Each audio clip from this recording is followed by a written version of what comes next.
Ya platicábamos antes de la pausa de lo que está sucediendo con respecto al tema de la construcción de presupuestos para los municipios, para el Estado y por supuesto para la Federación. Pero vale la pena detenernos en algunas líneas de lo que se está construyendo en el presupuesto federal, sobre todo porque de ahí deriva gran parte de los recursos que llegarán a las entidades federativas y a los municipios. Yo le agradezco mucho a Fernando Belauzarán, analista político, que nos permita conversar al respecto. ¿Cómo estás? Muy buenos días, Fer. Muy buenos días, Erika. Encantado de estar contigo, con todo el auditorio, por supuesto. Oye, lo que podemos ver de las primeras líneas de hacia dónde va el presupuesto, ¿qué tanto nos dicen de las prioridades que habrá de tener el gobierno de la doctora Claudia Sheinbaum? Sí, mira, lo primero que hay que ver es que si en el sexenio pasado vivimos la borrachera, ahora estamos en la cruda. Uy. Y entonces son años de vacas flacas. El déficit se disparó, 6%, es muy alto. Y gran parte del gasto está comprometido por los programas sociales y además pues las grandes obras no se han terminado, entonces tienen que darle gran cantidad al Tren Maya, todavía una gran cantidad a Dos Bocas que no se han terminado, etcétera. Entonces tienen un gasto muy comprometido, un déficit muy grande y una deuda ya muy alta, ¿no? La deuda simplemente creció más del 50% en el sexenio de López Obrador, estaba en 10 mil millones o 10 billones de pesos y pasó a 16 billones más o menos. Y entonces estamos en una situación muy fuerte, hay que apretarse el cinturón y como tienen gran parte del gasto comprometido, se van a áreas muy sensibles. El hecho de que estén recortando hospitales, que estén recortando educación, que estén recortando esto, pues te das cuenta de que no quieren moverse a sus verdaderas prioridades. ¿Cuáles son sus verdaderas prioridades? Lo que les da poder, ¿no? El que es pues el gasto electoral. Todo lo que no signifique votos, pues les parece a ellos superfluo, aunque si realmente fueran consecuentes de izquierda, como serían todos los gobiernos de izquierda, lo que fortalecerían sería la salud y la educación, pero son espacios olvidados porque no son los que dan votos, ¿no? Y además pues prefieren gastar por cuestiones ideológicas en el asunto de Pemex y Comisión Federal de Electricidad, así tengan que perder. Y entonces ya no son, ya quedaron como, ya no son empresas públicas simplemente, sino son además, les pusieron prioritarias del Estado, algo por el estilo, para justificar que no importa que tengan pérdidas, que es importante mantenerlas. Entonces es una bolsa rota, digamos, ahí, y tenemos ese problema económico. Y además, para colmo de males, la incertidumbre sobre la revisión del TEMEC pactada en 2026, pues genera, eso va a detener muchas inversiones, y ya las tendencias del crecimiento del próximo año ya tienden a la baja, ¿no? Claro. Y una de las cosas es que este presupuesto incluso está inflado, porque ponen un crecimiento del 3% del país y nadie trae ese dato del 3%. Claro. Y según el crecimiento son los impuestos que tú puedes tener, son tus ingresos según el crecimiento, y si este crecimiento es menor, pues bueno, eso caerá. Además ponen que vamos a tener mucho más producción de petróleo, y eso tampoco está en la experiencia, ¿no? Ponen datos alegres para tratar de justificar que sí bajaron el déficit en 3 puntos, a 3.9 lo pusieron, pero eso es bastante, son cuentas alegres. E insisto, la incertidumbre del TEMEC, solo la incertidumbre del TEMEC va a detener muchísimas inversiones, y yo no veo que el gobierno esté haciendo medidas efectivas para mantenerlo, porque Canadá está a 2 pasos adelante en México en el asunto del tratado, y han dejado entrever que están dispuestos a un tratado de 2, sacando a México, y eso va a poner mucho más presión en la renegociación. Y México, por su lado, pues le jala un poco los bigotes a León. Por ejemplo, resulta que en el panel, México pierde el panel sobre el maíz transgénico. ¿Y cuál fue la respuesta del gobierno? Anunciar que van a hacer una modificación constitucional para prohibirlo. Es decir, lo pierdes en el instrumento del tratado, y una vez que perdiste, quieres darle la vuelta por la puerta de atrás, pues obviamente contra toda certeza. Y esta manera que tienen de modificar la Constitución en una semana, se tardan una semana en modificar la Constitución sin ningún tipo de empacho, sin ningún tipo de discusión, etcétera, pues ¿a quién le da certeza? ¿No? Ese es un problema, no le da certeza a nadie, ni a los otros, ni a los externos, etcétera. Contra todo eso va a tener que batallar la presidenta, y me parece, y eso es gravísimo, claro, que parece ser que la prioridad de ellos la prioridad para nosotros es el poder, lo demás es secundario, y eso nos puede llevar a una situación pues verdaderamente tremenda, porque la gran diferencia que tenemos ahora con la crisis que tuvimos en los 90, porque ahora, hay que decirlo, ya no tenemos recursos financieros para atender una crisis, esas se las comió todas en el sexenio pasado. Todo lo que se había ahorrado para en caso de una contingencia financiera, ya no lo tenemos, se lo tragaron todos los fideicomisos, le rascaron todo, por eso digo que fue la borrachera. Ahora, frente a esta situación, pues nada, nomás tenemos las uñas, ¿no? Ya hasta le dieron una mordida a las Afores a final del sexenio pasado. Entonces, antes dependíamos mucho del petróleo, ahora dependemos de nuestras exportaciones, y nuestro principal cliente es Estados Unidos. Si eso es prácticamente el 80%, si eso se detiene, imagínate el golpe que va a ser para la economía mexicana, y yo los veo a lo mejor más interesados en sacar el plan C, ¿no? Con todas las consecuencias, y el plan C pues es garantizar la concentración del poder y la permanencia en el poder. Ese es el objetivo del plan C, y pues los veo más empeñados en sacarlo, en sacar eso, y de esa manera garantizar que van a quedarse con el poder durante un tiempo largo, ese es su proyecto, que en defender el Temec, y por lo tanto tener condiciones de prosperidad, claro, ¿no?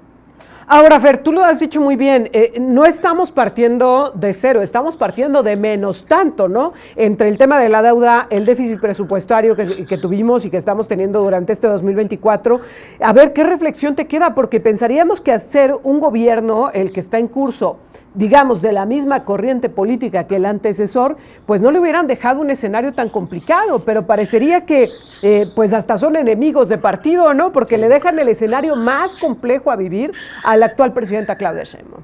Sí, por supuesto, mira, es interesante esta reflexión. Cuando vino la pandemia, López Obrador quiso ser sumamente, ¿qué te digo?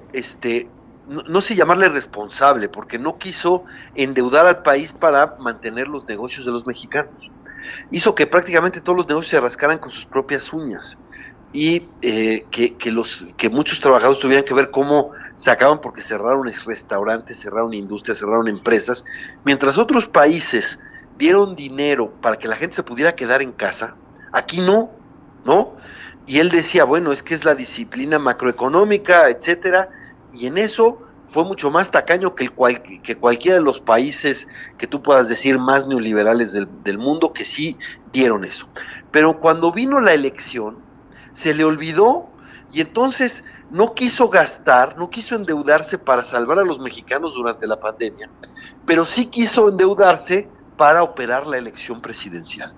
Entonces, el gasto, lo que pasa es que se disparó el gasto tremendamente en este año, en 2024. Uno lo puede ver, creció tremendo, tanto por el déficit como por la deuda contratada, etcétera, ¿no? Y esa fue su prioridad fueron las elecciones, no la vida de la gente en la pandemia, ¿no?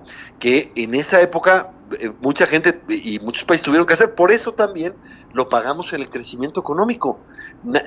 México fue de los países que menos creció, todos vivimos la pandemia, pero México menos creció porque no quiso dar recursos para las empresas en esos momentos difíciles de pandemia, y entonces México, de hecho, creció 5% en 6 años, por lo tanto, menos de 1% anual, y menos que la población. La población creció más que la economía, y por lo tanto eso quiere decir que estamos más pobres que en 2018.